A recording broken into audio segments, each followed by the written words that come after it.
Good morning, grade threes. We are going to code the long ow sound today. So let's start with cow. K, ow, cow. K, l, ow, n, clown. K, r, ow, n, clown. R, ow, n, frown. Now sh is also a house sound, so we'll put a dash.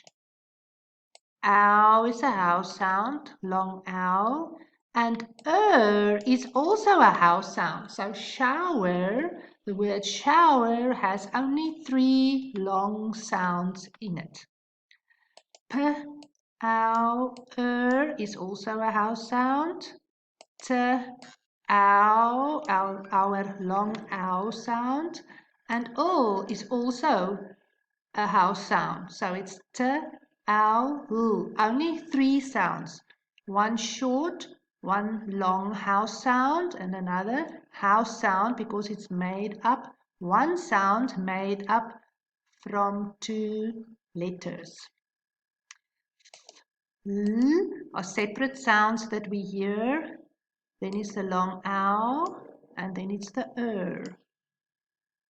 T, ow, tower. P, r, ow, l, prowl.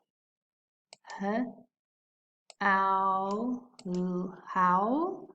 And the last one, g, r, ow, l, growl.